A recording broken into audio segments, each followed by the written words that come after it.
Oh, look, it works. Wonderful. Thank you all for sticking around for this. Truly appreciate it. I was just talking with IIyas a little bit.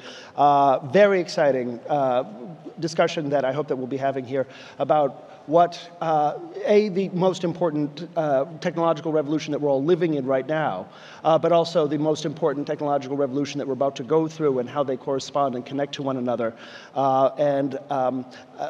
Again, a wonderful discussion. And I hope I didn't bring too much hype, because one of the things that IIyas is very familiar with and a little bit allergic to is all of the tremendous amount of hype that surrounds quantum computing, and yet at the same time, so much to be excited about, so much to actually talk about in terms of the revolutionary changes.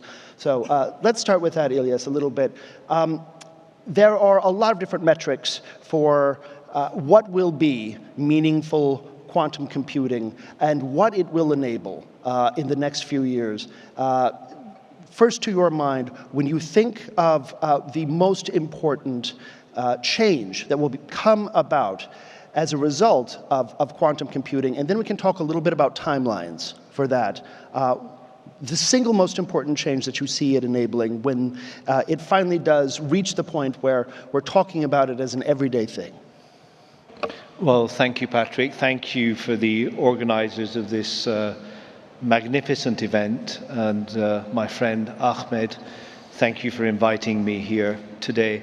Look, I think that we as humanity have spent all of our time finding tools that help us. So whether we think of fire or the wheel, or the telescope with Galileo, which changed the way in which we looked at the universe, all the way through to the 19th and 20th century, which saw this concatenation of mechanical change, which culminated in this little thing that you and I carry around in our pockets that has more compute than we could even imagine 30 years ago. All of these things represent a way of doing something better than we humans can do. And I would encourage everybody who thinks of a quantum computer as simply the extension of that tradition, with one big caveat. All the computers that we have today, these things, are contrived. They're not real. They don't occur in nature. They're just as contrived as an aeroplane. Right. You know, we invented an aeroplane and we discovered how thrust impacts our ability to get off the ground. Similarly, Alan Turing and people after him like Shannon and von Neumann, they put together this human intellect and called it first order logic, and we have this. But this does very little. We're very impressed by it, but it does very little. Nature does far more. So when you ask me, what is it that we can look forward to? We can look forward to finally solving some of the most intractable problems. And I'll highlight three. Okay, yeah. I'll highlight the conversion of light into energy. Okay. Photosynthesis. This is something that nature does all the time, and we have failed to do in any convincing manner. The photovoltaic process that we have is very approximate, very clumsy, right, very toxic, right, and very inefficient. Right. Plants do this all the time. So we will be able to convert light to energy at some point which is not that distant. When I say not that distant, I'm talking a little bit like a decade or more, but not decades. The other example I would give is carbon sequestration. We've known about the need to sequester carbon for 70 years or more. We have not been able to do it. But the biggest impact on society that I would like to highlight is biology. Human beings living longer, living with dignity, making the fullest use of our lives, and so that the organs that we have, which decay with age, will decay less or not at all. These are three massively world-changing, paradigm-shifting breakthroughs that you've just basically said are possible within, I guess, for the next 20 years. Oh, less. less than 20 years, that we'll be able to recreate the natural process of photosynthesis and basically solve global energy problems, that we'll be able to sequester carbon and reverse the perils of climate change and meaningfully extend human health and longevity, because we'll reach a point in quantum computation where all of that is possible within less than 20 years. Well, in some case, I think actually 5 to 6 years in one of them. But okay, look, that's it, folks. We're good. Yes, there's a reason why. I mean, everybody in this room, in some way, shape, or form, is connected with the government. There is a reason why every government of consequence, every nation state of consequence, yes, has a quantum program. Yes. In some cases, that quantum program has been in existence for a decade or more. Right. And the reason for that is that quantum is not merely another tech. Yeah. These changes that I've outlined to you, these are not new things. People have known about this for 40 or 50 years, yes, but they've been in the realm of science fiction. Yes. Because the machines that we can build in order to achieve those objectives are very difficult to build. Yes. And it's only in the last 4 or 5 years that we now have evidence to show that we're in the engineering phase rather than the scientific discovery phase. Okay, and I want to get to some of those security concerns in a moment, because of course we are talking to a international group of security experts, and one of the reasons that the United States government continually brings up in discussing its need to invest in quantum computation, because as we all know, within the United States government, both Republicans and Democrats can always agree on funding large-scale military projects and not necessarily on other things. But there is a very clear security dimension in terms of encryption, RSA, the encryption algorithms that allow for you to safely go to an ATM, that allow for military platforms to safely find GPS signals, that allow for really all of the world to continue as it does. It's based on an encryption algorithm that is actually sort of old, and that quantum computation can render obsolete to whichever nation state is first to reach it, a huge military advantage. But I also want to ask you about another application that you did not mention that is brought up all the time when people talk about potential results of meaningful quantum computation, and that is artificial intelligence that isn't just a large language model, isn't just a tool, but something that sort of resembles, that looks upon us as, you know, we imagine from the movies and whatever artificial intelligence to be. You are a tremendous skeptic of this, and yet it is certainly something that, if you look at investor prospects, is something that has brought up very, very serious people that are head of very large and serious companies as a very real possibility. So a little bit on that. Because you do AI with quantum, and yet this idea of humanistic AI resulting from some breakthrough in quantum computation, you dismiss this idea. Well, you've said a lot there, Patrick. I know. Well, thank you. I think it is an important point, so thank you for raising it. It may seem peripheral to people's day-to-day lives, but it isn't. Mm-hmm. So let me take it from the top. And I'll be very succinct, and then perhaps, Patrick, you can guide me into a more deeper dive on one of the 3 points I'll make. Mm-hmm. The first point is that all nation states, when they started their quantum programs, were motivated by security. That is no longer the case. If you look at the United States congressional bill, you look at the German project or the British project, it is existential to the economic future of that country. The most accessible document that I know of is the Singaporean project. It is well written, it is short, it is to the point. And I would say to you that yes, security concerns were the reason why governments got involved, but this is no longer the case. And later we can touch upon what the NSA is saying about quantum in the context of encryption. Yeah.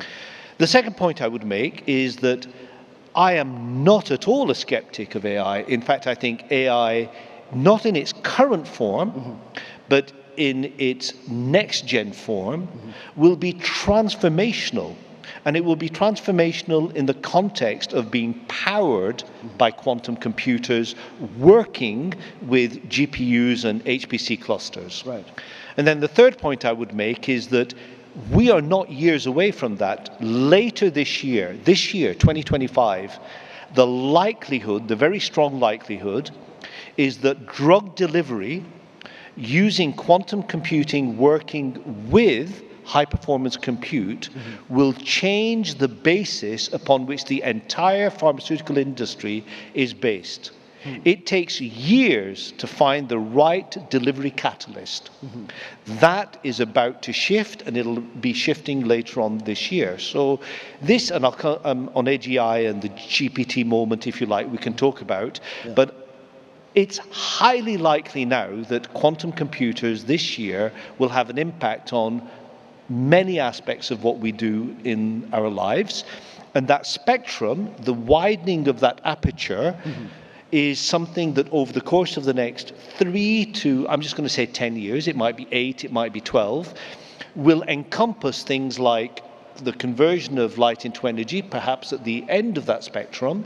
Somewhere closer would be this concatenation of quantum with high-performance compute for things like biology, DNA, and messenger RNA, so that we can look at gene therapies, and then kind of in the middle, I don't know, 5, 6, 7 years from now, a quantum computer that trivially can break RSA and AES. So those are my 3 quick comments. Yes. And when we speak of what I was speaking to earlier about a humanistic artificial intelligence, this is commonly referred to as artificial general intelligence. We have a general intelligence. We can apply our intelligence to all sorts of things and make jokes and play chess and drive cars and experience pain and grief and all of life. And this is a humanistic type of intelligence. This is not something that can ever be recreated, to your mind, outside of a lived experience. But the artificial intelligence breakthroughs that you're foreseeing are within these very specific hard challenge areas that will revolutionize life. And you mentioned just a moment ago, when we talk about ChatGPT and OpenAI, one of the big concerns that's commonly brought up is the massive power draw, the enormous power, like enterprise cloud farms that must be, that exist to serve it, and the draw upon them, and it becomes every other story I read about it is about a looming environmental catastrophe that is becoming because of the popularity of AI. And quantum is an answer to that, and one that's relatively soon. So that is also, in your mind, something that opens up this very different future, because the quantum draw for power is remarkably different. And in this way, it's much more like the way we evolved to run this hardware metabolically far more efficiently than our ancestors, than dinosaurs. So a little bit about how you see that quantum breakthrough changing the global discussion on power, particularly for AI, but also generally. Gosh, well, I can see why the Soufan group like you so much. You don't give up, do you? No, I don't give up. Ahmed, this guy's pretty good. Okay, so let me address the AGI thing first, and then let me address the power thing. Yes. You're quite right. I think that popular discussions about AGI are highly misleading, highly hype-driven, and frankly, a total waste of time. Computers do many things that we cannot. So playing chess, for example, remembering large strings of digits, allowing us to effectively communicate with each other using videos and YouTubes, etc. But the thing that really moves the needle is scientific discovery. Every single advance of humanity, including but not limited to the Industrial Revolution, is scientific breakthrough. Harnessing energy through the piston engine, for example, or prior to that, the steam engine, these are all scientific discoveries. And so I do think that there are certain areas where artificial intelligence, of course, will do more than we can. The idea that we can be human-like, it depends how high the bar is. So we are very, very impressed when ChatGPT writes us a wonderful essay, or it interacts with us, or we speak to Alexa or Siri. And I used to be, as you know, the chairman of the Stephen Hawking Foundation. And Stephen's voice that came out of his manipulation, these are impressive things. But a tiny proportion of your brain is incapable of being replicated by any machine, and I do not think that that will change for a long time yet. But that doesn't mean that we won't have relationships with robots and machines that can do things that we need them to do. And of course, the danger is that we humans need to be in control. There'll always be bad people. I could pick up this bottle and throw it at you, and it would be bad. But it's not the bottle's fault, right? So similarly with artificial intelligence, it is how humans use it. Now coming to your point about power. Well, ladies and gentlemen, the most powerful quantum computer in the world runs on a similar amount of electricity that's needed for this complex. It is not power intensive, it is not power hungry, and its computational power is far in excess of anything that any LLM can do. Within the next 4 years, and I actually personally think 3, we will be able to solve some of these scientific problems that none of these large language models can.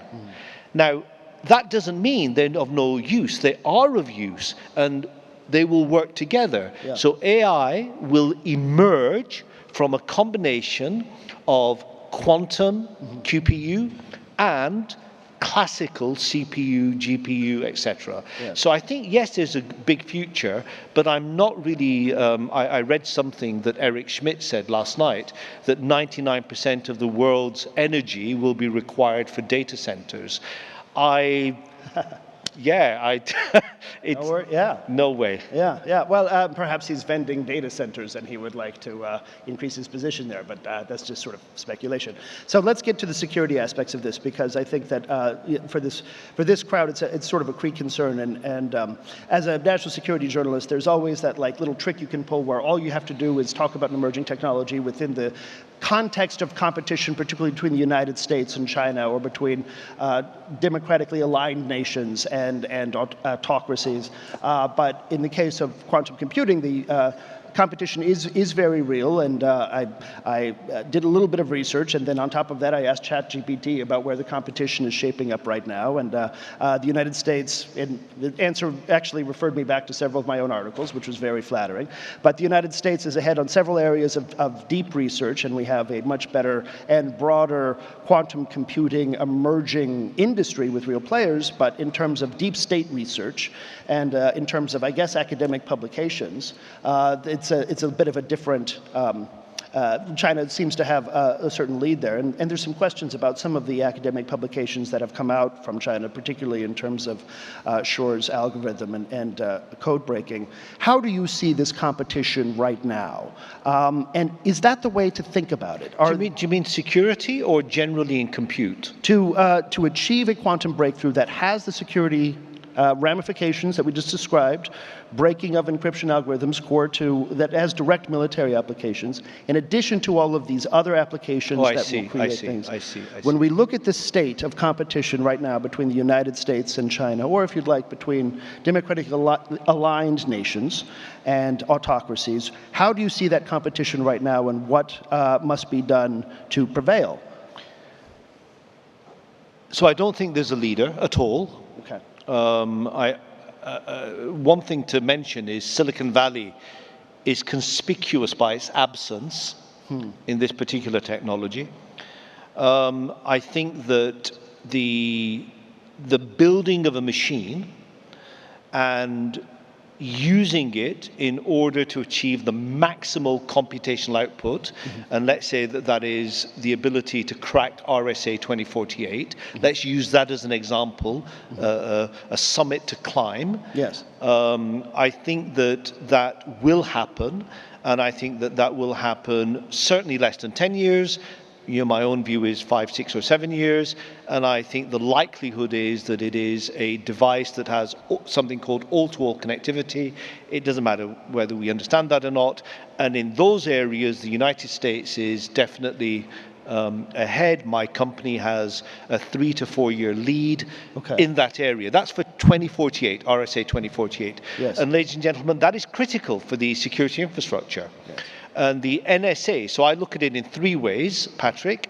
I look at it, first of all, in non-deterministic algorithms for seeding post-quantum encryption. Okay. So in that area, I think the impact will be from this year onwards, and the NSA is already suggesting that non-deterministic seeds, i.e. the seed for randomness in any algorithm, should be non-deterministic. So explain what that means. That means basically replacing, like Y2K, replacing the bits of security that underlie our lives and our interaction with our ATM, for example, with quantum safe. Yeah. So all the NSA has a wonderful website on this. It's easy to read. Remember, all cybersecurity is locks and keys. Right. Locks and keys. That's all it is. Right. We can make it sound more complicated, but that's all it is. And of course, if I give my key to you, then you don't need to be a genius to break open the lock. Yes, so a non-deterministic seed for a key is, by definition, something that is not algorithmic and therefore is incapable of being hacked. Yes. And those non-deterministic seeds are from nature. There's something called the Bell test. Again, we don't have to get too technical. That is available today. So the NSA, and in the United Kingdom, the NCSC, that's right, believe that all seeds will be non-deterministic, and the algorithms, the keys themselves, will be post-quantum. That means quantum computers, they are not vulnerable to attack. Yeah. So that's one block. The second block is what you and I talked about. When will existing protocols become obsolete? So RSA, AIyas, even some elliptic curves. And, the most conservative people think 10 or 11 years. The most fantastical people who are smoking something very nice think 2 or 3 years, but it's somewhere in the middle. Okay. And then the last one, which, and in each of these, the State of Qatar is very well positioned, is QKD. Mm-hmm. So where you completely move away from the paradigm that we're used to for the last 100 years. Mm-hmm. So whether you have carrier pigeons in the Battle of Waterloo, or whether you have the existing protocols, they're all based on this determinism, which is physical. We write something down and send it, or we send an email. A QKD protocol will get rid of all of that. And I think that will be a reality, probably in a shorter time than we imagine. So the leaders in QKD, I think, are China, Singapore, Japan, the United Kingdom. Okay. I think the US is a little bit behind. In the middle one, the PQC, the post-quantum algorithms, I think the leader is the United States and the United Kingdom. Okay. And in the case of non-deterministic seeds, at the moment, there's only one producer, and that's in the US, that's ourselves. So I think that's kind of like a landscape. Okay. Well, but there are other aspects of this landscape too, because we're talking about a new industry, a new way of creating things that will have massive determinations. There's workforce involved. Is there a quantum workforce shortage in the United States, in Europe, that China can supplant? And to your point on research papers, when new papers are coming out all the time, and right now China seems to have the lead in publication of research papers, is that another indicator? And what is the best way to think of this in terms of a competition, or is that not how we should? Yeah, no, I think that up until recently, we should and did pay attention to that. First of all, the genie's out of the bottle. This has moved away from the lab. Yeah. And a great number of advances are not captured in science journals, or if they are, they're not complete. I think scientific publications are one metric, but not the metric. And I think that computational capability, i.e. the ability of a computer to do X, Y, or Z, so these are benchmarking exercises, these will become more prevalent, and I think we're less than a couple of years away from a standard. I happen to think it will be something called logical qubits. Yes. I think that's what will happen. Look, I think on this China versus US thing, I think neither of them are in the lead. Honestly, I don't think either of them are. I think the United States has this new impetus and energy and push. My company is an Anglo-US company, and of course we fly the Five Eyes flag. We have a deep relationship here with Qatar, as well as with other nations. Yes. And I'm not just saying this, I do think that we're in a good place, but it's not a definitive lead. I want to get back to something in our closing. I want to get back to something that you said that I thought was remarkable and very surprising to me. You said Silicon Valley is nowhere on this. And I wonder if you can elaborate on why that is. That seems so surprising. Is it because now these big companies run data centers and they need to stick to a certain computational model to justify their bottom lines? Is it lack of imagination? Is it too much political ambition? Why is Silicon Valley nowhere on this? Well, luckily, we only have 2 seconds left. I know, we just jumped. Otherwise, you'll get me started. I think the polite version, yes. The polite version is this goes back now to a fundamental issue, which is this is not a Ponzi scheme. And I'll leave it at that. All right, not a Ponzi scheme. Ladies and gentlemen, please join me in thanking IIyas Khan for his time.